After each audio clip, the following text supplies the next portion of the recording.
తిరుపతిలో సైబర్ నేరగాళ్ల ఆగడాలు ఎక్కువయ్యాయి. నవోదయ కాలనీలో నివాసం ఉంటున్న విశ్రాంత ఉపాధ్యాయురాలు లీలావతి సైబర్ నేరగాళ్ల మాయలో పడి 1,20,00,000 పోగొట్టుకున్నారు. మోసపోయానని తెలుసుకున్న లీలావతి పోలీసులకు ఫిర్యాదు చేశారు. ఇక ఇదే అంశంపై మరింత సమాచారాన్ని మా ప్రతినిధి రవివర్మ అందిస్తారు. సైబర్ నేరగాళ్ల ఆగడాలకు నిత్యం ప్రజలు ఏదో ఒక చోట బలవుతున్నారు. ఈ క్రమంలోనే తిరుపతి పుణ్యక్షేత్రంలో ఓ ఉపాధ్యాయుడు నవోదయ కాలనీలో నివసిస్తున్నటువంటి ఉపాధ్యాయురాలు సైబర్ క్రైమ్ నేరానికి గురి దాదాపు 1,20,80,000 రూపాయలు పోగొట్టుకున్నటువంటి ఘటన ఇవాళ తిరుపతిలో చోటు చేసుకుంది.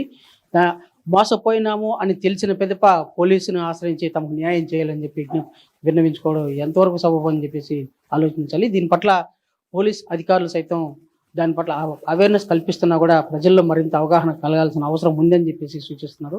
ఇప్పుడు తిరుపతి ఈస్ట్ డిఎస్పీ గారు మనతో పాటు ఉన్నారు. వారిని అడిగి మరిన్ని సరే ఇవాళ సైబర్ క్రైమ్ ఉపాధ్యాయురాలు సైబర్ క్రైమ్ నేరానికి మోసపోయామని చెప్పి ఫిర్యాదు చేసింది. ఏమని ఫిర్యాదు చేసింది, ఏం సార్? ఈ మధ్య సైబర్ ఫ్రాడ్స్లో ముఖ్యంగా ఈ డిజిటల్ అరెస్ట్ చేస్తున్నామని చెప్పేసి భయపెట్టి వాళ్ళ అకౌంట్స్ నుంచి వాళ్ళ అకౌంట్స్లోకి ట్రాన్స్ఫర్ చేయించుకుంటున్నారు.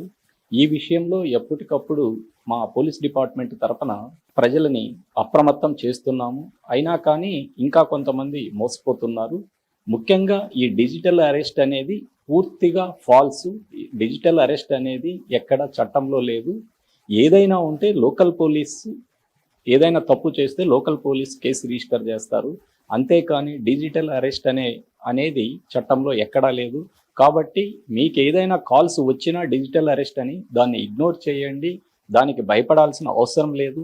ఇంకా మీకు ఆ ఇష్యూలో ఏదైనా సమాచారం కావాలంటే మీ లోకల్ పోలీస్ స్టేషన్కి కానీ లేదా 100కి కానీ కాల్ చేసి మీకు కాల్ వచ్చిన విషయం చెప్తే సరిపోతుంది. అంతేకాని మీరు ఆ డిజిటల్ అరెస్ట్ పేరుతో ఏదైనా కాల్స్ వస్తే భయపడాల్సిన అవసరం లేదు. ఈ విషయంలో గవర్నమెంట్ ఆఫ్ ఇండియా వారు కూడా టెలికమ్యూనికేషన్ ఈ సెల్ ఫోన్ల ద్వారా ఫస్ట్ మనము ఫోన్ చేస్తూనే వాటికి భయపడొద్దని మనకి రింగ్ టోన్ కూడా పెట్టడం జరిగింది. కానీ ఇంకా ప్రజలు మోసపోతున్నారు. ఇందాక మీరు చెప్పినట్లు ఈ ఉపాధ్యాయ నగర్లో లీలావతి గారు అనే రిటైర్డ్ టీచరు 1,20,00,000 పోగొట్టుకున్నారు. ఆ విషయంలో కేసు రిజిస్టర్ చేయడం జరిగింది. దాన్ని ఇన్వెస్టిగేషన్ చేస్తున్నాము. తప్పకుండా ఆ కేసును ఛేదించి దోషుల్ని చట్టం ముందు నిలబెడతాం.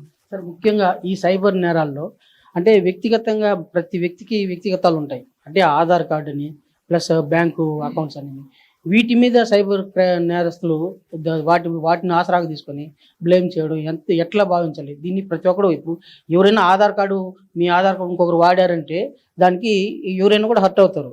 దాన్ని ఎలా భావించాలి? ఈ మొబైల్స్ వచ్చిన తర్వాత మన వ్యక్తిగత విషయాలు కూడా కొన్ని ఆన్లైన్లో దొరకడానికి మనము మన ఐడెంటిటీ ప్రూఫ్ కోసం మనం అక్కడక్కడ ఆధార్ కార్డ్స్ ఇవ్వడం జరుగుతుంది. ఆ ఇన్ఫర్మేషన్ ఈ ఫ్రాడ్స్టర్స్ తీసుకొని వాటికి లింక్ అయ్యే బ్యాంకు ఫోన్ నెంబర్లు ఏవి అనేది చూసుకొని తర్వాత వారిలో కూడా ముఖ్యంగా రిటైర్డ్ పీపుల్ని, ముఖ్యంగా టీచర్స్ని ఒక్కసారి, ఇంజనీర్స్ని ఒక్కసారి, తర్వాత డాక్టర్స్ని ఒక్కసారి టార్గెట్ చేయడం జరుగుతుంది. వాళ్ళు ఎక్కువగా రిటైర్డ్ పీపుల్ని టార్గెట్ చేస్తున్నారు. ఎందుకంటే రిటైర్డ్ అయిన తర్వాత వాళ్ళకి కొంత అమౌంట్ రావడం జరుగుతుంది, రిటైర్మెంట్ బెనిఫిట్స్. అవి బ్యాంకులో ఉంటాయి, ఈజీగా భయపడతారు.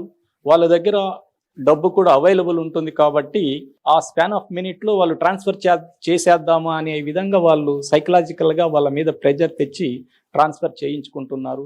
ముఖ్యంగా ఈ మీడియా ద్వారా మరొక్కసారి ఈ తిరుపతి ప్రజలకి తెలియజేసేది ఏమంటే డిజిటల్ అరెస్ట్ అనేది చట్టంలో ఎక్కడా లేదు. దాన్ని గమనించి మీరు ఎవరికి భయపడాల్సిన అవసరం లేదు. ఆ విషయంలో ఏదైనా మీకు సమాచారం కావలిస్తే మీ లోకల్ పోలీస్ని కానీ 100కి కానీ మీరు కాల్ చేసి మీరు తెలుసుకోవచ్చు. ఇది ప్రధానంగా వ్యక్తిగత సమాచారాలు వచ్చినా కూడా ఇలాంటి ఫేక్ కాల్స్ వచ్చినప్పుడు అప్రమత్తంగా ఉండాలి. అనుమానం వచ్చినట్లయితే సమీపంలో ఉన్న పోలీస్ స్టేషన్ సంప్రదించినట్లయితే ఇలాంటి మోసాల బారిన పడే అవకాశం ఉండదని చెప్పేసి డిఎస్పీ గారు స్పష్టం చేస్తున్నారు. వీడియో జర్నలిస్ట్ రామకృష్ణతో రవి ప్రైమ్ 9.